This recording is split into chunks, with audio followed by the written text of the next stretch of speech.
ముఖ్య అతిథి Telugu university vice chancellor గౌరవనీయులు నిత్యానందరావు గారికి, అధ్యక్షులుగా వ్యవహరిస్తున్నటువంటి దాసన్ సేనాధిపతి గారికి, అలాగే సాహితీ మిత్రులు, వేదిక మీద ఉన్నటువంటి సాహితీ మిత్రులు, వేదిక ముందున్నటువంటి సాహితీ మిత్రులందరికీ మరొకసారి స్వాగతం. అందరికీ నమస్కారం. ధూళిపాల అరుణ గారితో పరిచయం నాకు 3 ఏళ్ల సంవత్సరం. అంటే కవివారం కందుకూరి శ్రీరాములు నేతృత్వంలో మొదలైనటువంటి కార్యక్రమం ఏదైతుందో ప్రతి సోమవారం కవివారం జరుగుతూ ఉంటుంది. ఈ కవివారం కవి సమ్మేళనంలో జూమ్ మీటింగ్లో పరిచయం అయినటువంటి ధూళిపాల అరుణ గారు ఈ 3 ఏళ్లలో ఆమె సాహితీ ప్రయాణం ఎంత వేగంగా జరిగిందో చూస్తే ఆమెకు సాహిత్యం మీద ఎంత అభిరుచి ఉంది, ఎంత సహనం ఉన్నది, ఎంత నైపుణ్యం ఉన్నది అనే విషయాలు మనకు చాలా తెలుస్తాయి. కవిత్వం కానివ్వండి, ఇంకే రచనా ప్రక్రియ కానివ్వండి, అది కవి కానివ్వండి, రచయిత కానివ్వండి, వారి స్వీయ వ్యక్తీకరణ ఉంటుంది. వారి వారి జీవన శైలి నుంచి ఉద్భవించినటువంటి అనేక అనుభవాలు కానివ్వండి, సామాజిక సంఘటనలు కానివ్వండి, కుటుంబ పరిస్థితులు కానివ్వండి, దేశ పరిస్థితులు కానివ్వండి, వీటి మీద వాళ్ళ మనసు పోయినప్పుడు మనసు పొందినటువంటి సంవేదనలకు ఒక అక్షర రూపం ఇచ్చినప్పుడు వచ్చేదే కవిత్వం అన్నమాట. ఇక్కడ ముందు మనం ఈ కవితా సంపుటి చేతనా శిల్పం చూస్తే అరుణ గారి కవిత్వంలో పూర్తిగా ఆమె జీవితంలో జరిగినటువంటి సంఘటనలు, ఆమె అనుభవించినటువంటి విషాదపూరితమైనటువంటి సంఘటనలు, అనుభవాలు ఏవైనా కానివ్వండి, అవన్నీ కూడా ఇందులో వ్యక్తీకరించబడతాయి.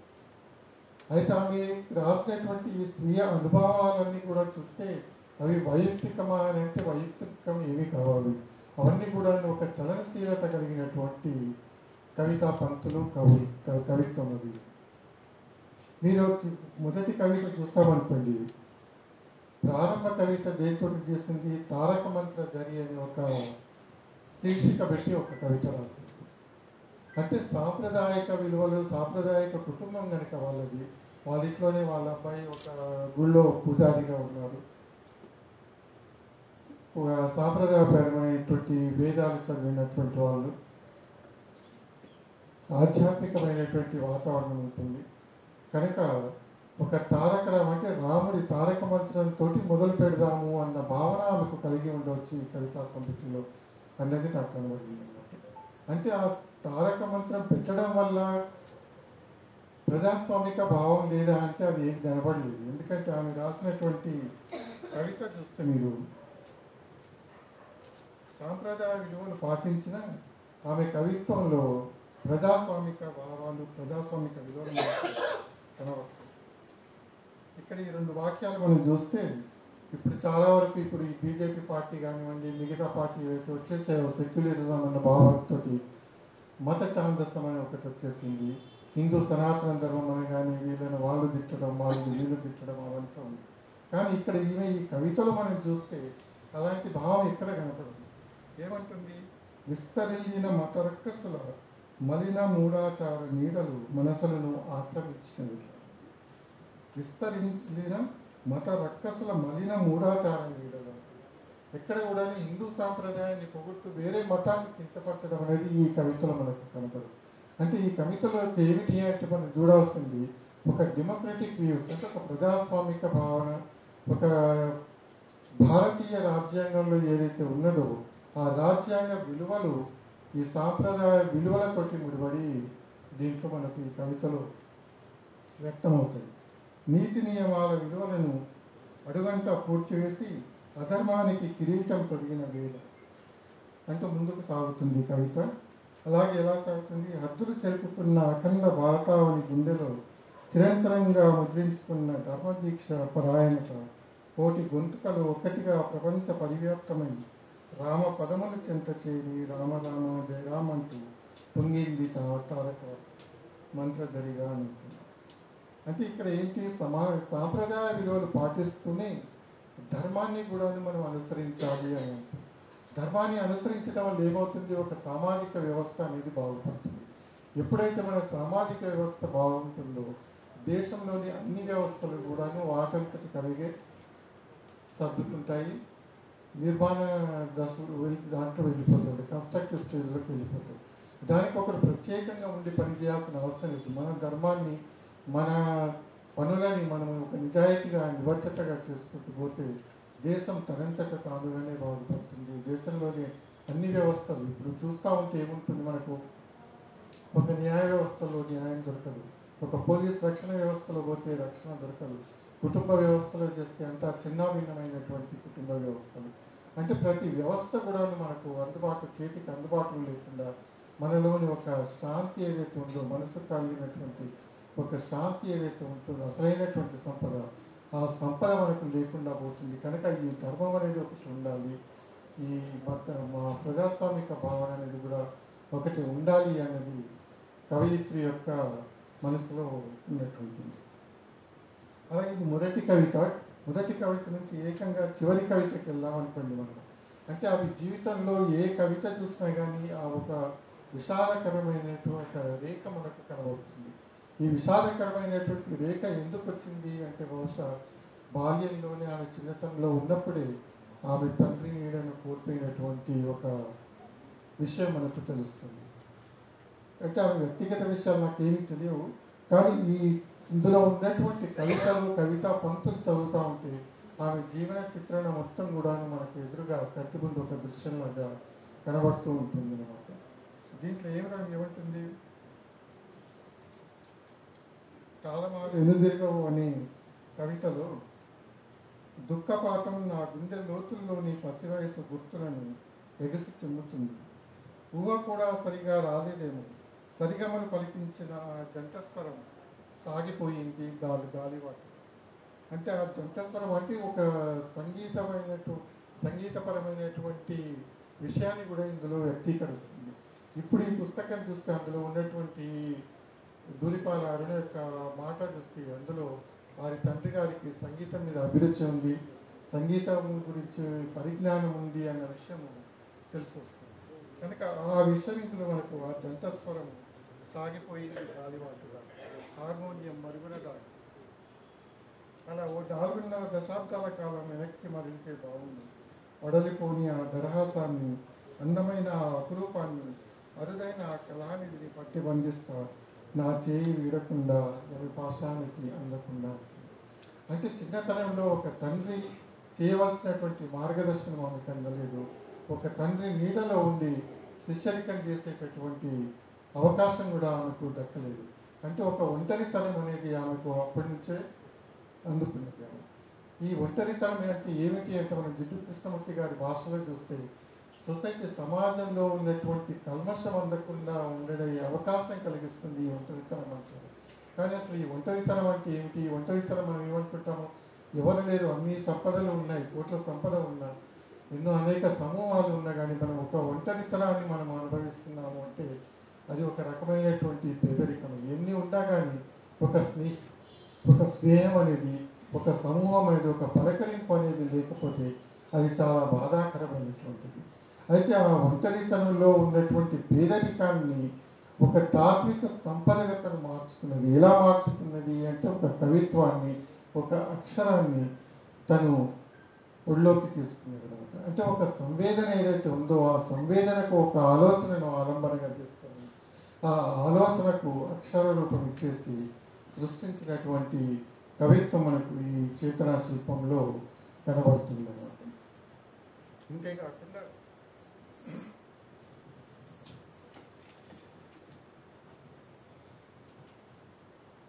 తండ్రిలోకి పోవడం కాదు, తర్వాత తల్లి కూడా పోతుంది, తల్లి నీడ కూడా పోతుంది, ఆ తర్వాత జీవిత సహచరుడు కూడా దూరం అవుతాడు.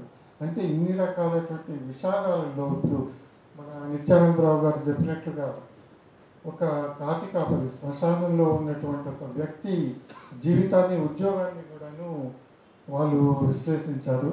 అయితే ఆ కాటి కాపరి దగ్గరికి ఎందుకు వెళ్ళింది ఈ కవయిత్రి?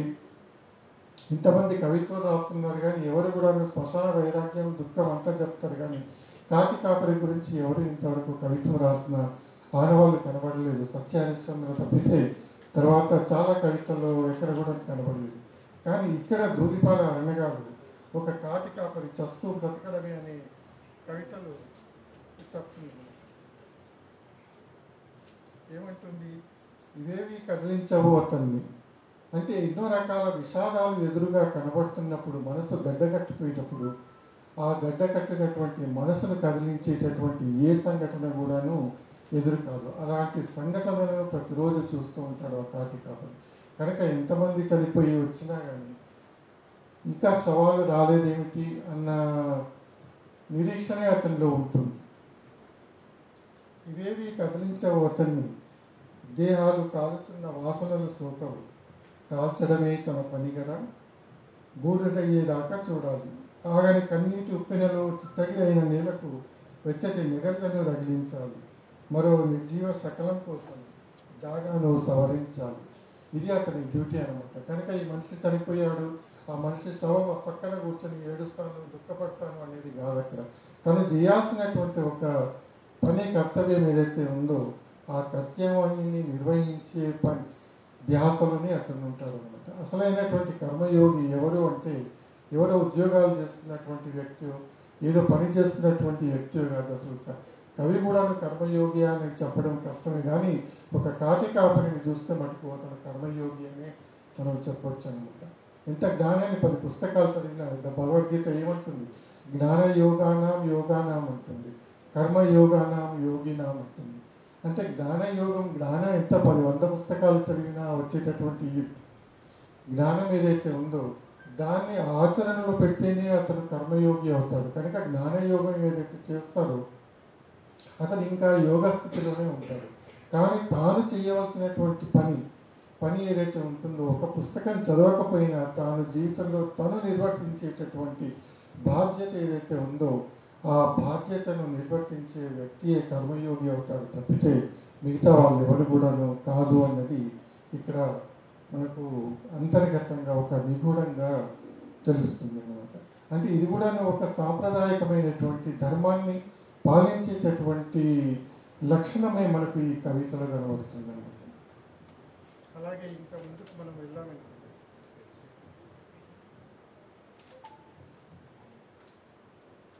ఒంటరితనం గురించి చెప్తున్నాము. ఆమె ఎక్కడికి పోయినా కానీ ఒంటరితనాన్ని చాలా వరకు ఆమె అనుభవించింది. ఎందుకంటే తల్లి లేదు, తండ్రి చిన్నప్పుడే పోయాడు, తోడు జీవితాంతం ఉండి నడవాల్సినటువంటి తోడు కూడాను మధ్యలోనే మాయమైపోతుంది.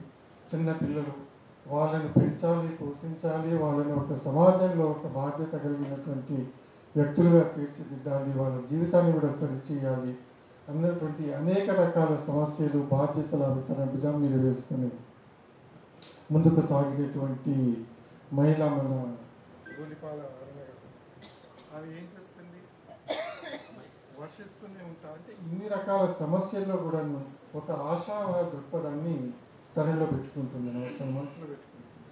అందుకే ఏమంటుంది ఒక కవితలో, వర్షిస్తూనే ఉంటా అంటే.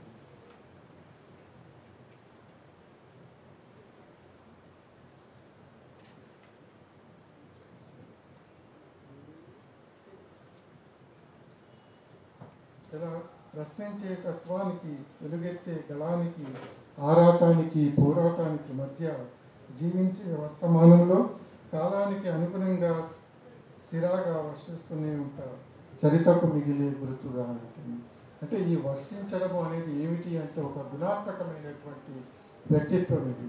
కనుక వర్షించడము అంటే దానికి ఒక చలనశీలత అనేది ఒకటి ఉంటుంది, స్థిరత్వం కాకుండా. ఇప్పుడు మనం రాసుకుంటాం చాలా వరకు వైయక్తిక భావాలు ఏవైతే ఉంటాయో, మనం రొమాంటిక్ లవ్ చెప్పుకున్నా కానివ్వండి, ఒక మన పాత ఇల్లు జ్ఞాపకాలు చెప్పుకున్నా కానీ, ఈ సమాజం ఇచ్చేటటువంటి వస్తువు ఏదైతే ఉందో వైయక్తికరమైనటువంటిది, ఇవన్నీ కూడా ఒక స్థిరమైన భావాలను కలిగి ఉంటుంది. కానీ ఈ స్థిరమైన భావాల నుంచి దూరంగా వచ్చేస్తే మనకు ఒక చలనశీలత అనేది కనబడుతుంది. అంటే ఒక గతతార్కికమైనటువంటి క్రియాశీలమైనటువంటి ఒక లక్షణం అనేది కనబడుతుంది. ఈ కవితలో 71 కవితలు చదివితే ఎక్కడ కూడాను ఆమె పాత జ్ఞాపకాలు ఏమి ఉండవు. చిన్నప్పుడు ఆడుకున్నటువంటి బాల్యం కనబడదు, చిన్నప్పుడు ఆడుకున్నటువంటి బొమ్మలు కనబడవు, చిన్నప్పుడు ఆడుకున్నటువంటి పిల్లలతోటి గడిపినటువంటి సుఖమైనటువంటి క్షణాలు ఏమీ కనబడవు. కానీ ఒక చలనశీలమైనటువంటి, అంటే స్థిరమైనటువంటి భావాలు కాకుండా ఒక చలనశీలమైనటువంటి క్రియాశీలమైనటువంటి భావాలతో తాను తన జీవితాన్ని గడుపుతూనే ఈ కవిత్వానికి, సాహిత్యానికి కూడాను సమయాన్ని కేటాయించడానికి తీసుకుంటున్నది. ఈ సమయం కేటాయించడానికి కూడా ఎంత సమయం పట్టింది? కొన్ని సంవత్సరాలు పట్టింది. 25 ఏళ్ల తర్వాత ఆమె ఇప్పుడిప్పుడే 5-10 ఏళ్ల తర్వాతనే ఆమెకి అవకాశం దొరికింది. ఆమె ఒకసారి గోపాలరెడ్డి ఇప్పటిదాకా చెప్పారు, గోపాలరెడ్డి గారి మొదటి నావల్ చూస్తాను నేను, జీవన స్రవంతి, 600 పేజీలు ఆమె చేతితో రాసి ఏడ్చి కూర్చి అంతా చేసిందని చెప్పడం చాలా ఈజీ. నేను చెప్తూ పోతాను, రాయమంటే నేను 2 లైన్లు రాయమంటే 4 తిట్లు తిట్టేసి కూర్చోబెట్టాను, రాసింది చాలా కూర్చో ఇదంతా ఎవరు రాస్తూ కూర్చుంటారు. కానీ ఆమె ఓపికకి ఇక్కడ దండం పెట్టాలి. ఏమిటి అంటే అన్ని పేజీల అంటే వేరే వ్యక్తిది, తనదైనటువంటి ఆత్మకథ కాదు, తనదైనటువంటి కుటుంబ కథ కాదు, అటువంటి ఒక వేరే వ్యక్తి, తన గురువు అయినటువంటి ఒక వ్యక్తి యొక్క జీవిత కథను తాను కూర్చుని అంత ఓపిక రాసింది. 600 పేజీలు కాకుండా మళ్ళీ ఇంకో 600-500 పేజీల రెండో సంపుటి కూడాను వచ్చింది. అలా సాగుతుంటే 2 నిమిషాలు. అలాగే ఆమె కవితలు అన్ని చూస్తే మానవ సంబంధాలు, మానవీ విలువలే కాకుండా ఒక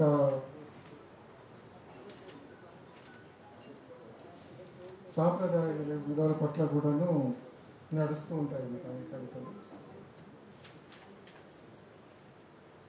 అంటే సమాజం చెప్పలేని అనేక నిశ్శబ్దాలను, మౌనాలకు అక్షర రూపం ఇచ్చి బహిరంగపరిచే విప్లవజీవి కవి అని అంటాను. అంటే మన గాయాల వైపు చూస్తూ మౌనంగా ఎంతకాలం ఉండిపోతాము, అలా మౌనంగా ఉండకుండా తాను ఆ గాయాలని చైతన్యపరుచుకుని ఆ చైతన్యశీలిగా మారి ఒక చేతనా శిల్పంగా తను తాను మలుచుకొని వచ్చినటువంటి కవయిత్రి అరుణ ధూళిపాల గారు. వారికి అభినందనలు తెలుపుతూ ఈ అవకాశాన్ని ఇచ్చినందుకు ధన్యవాదాలు కూడా. ధన్యవాదాలు సార్. జీవిత అనుభవంలో నుంచి ఆర్తితో రాసిన